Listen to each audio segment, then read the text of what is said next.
Hi, Steve Lackmeyer here, and we are discussing the future boulevard for downtown. We now know pretty much where it's going to go and what route it will follow. This has been quite the debate for at least a couple of years, if not longer, depending on your point of view of how it's proceeded.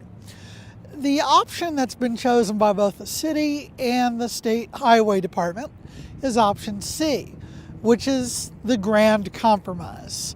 It essentially has the east half and the west half as originally envisioned, but it has a boulevard that's much more grade than originally planned, a lot more intersections, and supposedly it will be more friendly for pedestrians, bicycle traffic, and also for development compared to the very long elevated bypass they were originally hoping to build. Right now we are just south of Lower Bricktown. And right now, indeed, the boulevard is being built just couple hundred feet away, where it's coming off of a connection with I-40 and I-235. It will also connect the boulevard with the River Sport Adventure Park area, the boat houses, and all the venues that are popping up along the Oklahoma River. So this will come at grade as it passes Harkins Theater here in Lower Bricktown. It will stay at grade for its one and only connection into Bricktown, and that is where we stand. In 5 years, this is going to be a very busy intersection. This is where Oklahoma Avenue will open up to the boulevard, and there'll be a stoplight here, and this is where people coming in from the boulevard from either direction will be able to get onto Oklahoma Avenue. They'll be immediately in Lower Bricktown, and they're just a short walk from the canal, from the arena, from the ballpark, and all the other amenities of the area. Again, this is a slow process. This is not going to be opening up in a year or two. We're talking about construction in the middle segment of the boulevard starting up in about 2016, and this eastern segment will not open until there's a bridge opening built at the BNSF viaduct. The boulevard project that entails having the underpass go under the BNSF viaduct will be right here in the background. You can see the old columns from the old I-40 that'll be torn down as part of this project. The boulevard at this point will actually drop below grade, approximately where you see all this traffic going in the background. All this traffic, by the way, is not normal for this street. E.K. Gaylord, a major corridor, has been shut down. So a lot of cars are taking this very, very obscure back way through the old cotton co-op and this industrial area to get around the blocked street. So again, you're going to see traffic going underneath that viaduct, and it will pop up again to street level as it passes the Chesapeake Energy Arena. The arena, when it was renovated a few years ago for the Thunder, included a new grand entrance that really hasn't been utilized yet as a grand entrance because there's really nothing out here yet. But when the boulevard is built here, this is going to be a big focal point. At least that is what city planners and civic leaders hope to accomplish with Quarter Shore development along this new boulevard. So over here we'll have a major new entrance for the arena, boulevard going past. Then across the street we're set to have a convention center that'll be built as part of MAPS 3, and very likely a large conference hotel. Then immediately to the south, on the south side of the boulevard, we will have the new Quarter Shore Park. So again, this is a major segment of the boulevard. So we're standing now at the intersection of Southwest 2nd and Lee. Right now, this is what remains of an old industrial area.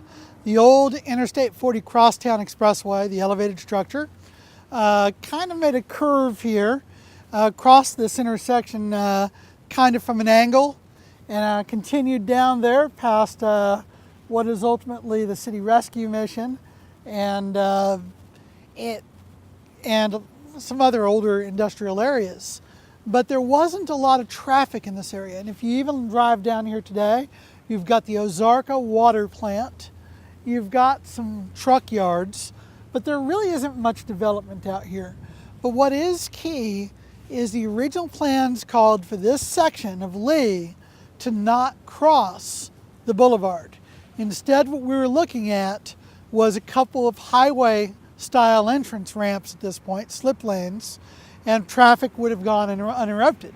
The problem here is you've got quite a bit of potential redevelopment area here to the south, including some very interesting older industrial buildings, brick buildings from the first half of the 1900s that could make for very nice redevelopment opportunities, as we've seen in Bricktown and in Midtown and also on Film Row. So there's also a lot of concern because this is one of the streets that connects with the Civic Center Music Hall. This can be a very nice connection to not just the Music Hall, but also Film Row and even Farmers Market. One of the concessions that the Oklahoma Department of Transportation made was to go ahead and make this a full intersection. And that is what's going to happen now. There'll be a full intersection here at Lee and the boulevard as the boulevard crosses from a diagonal slant.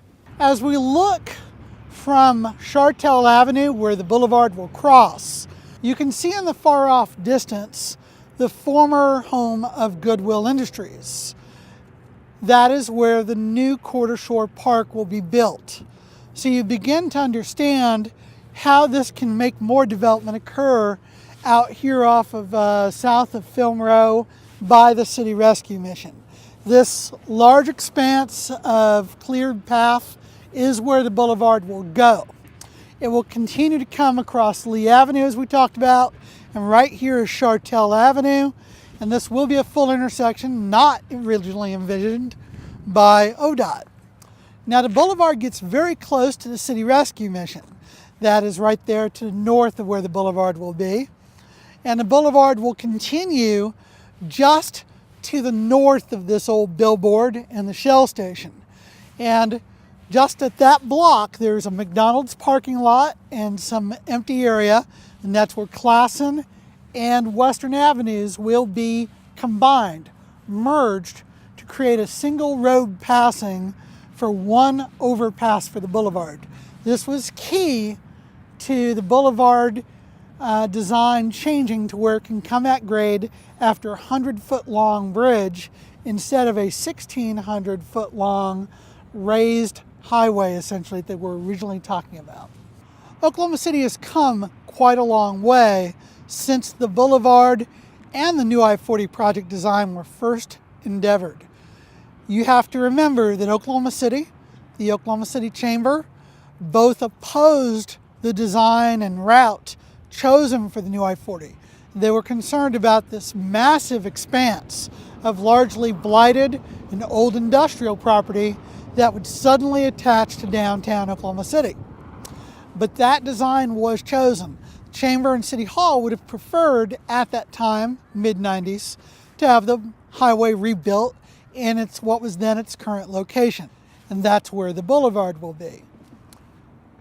This actually has turned out to be a pretty good thing for Oklahoma City. It has grown so much in the past 15 years that development is actually ready to start heading south. It's ready to start coming westward. And we know that the east part of downtown has almost fully developed with Deep Deuce and Bricktown. So again, this isn't a challenge ahead, but it's an opportunity. The boulevard will not be done quickly, but as it's done, the development opportunities with all this vacant land, with all these old brick warehouses, may open up an entirely new district we can't even envision yet.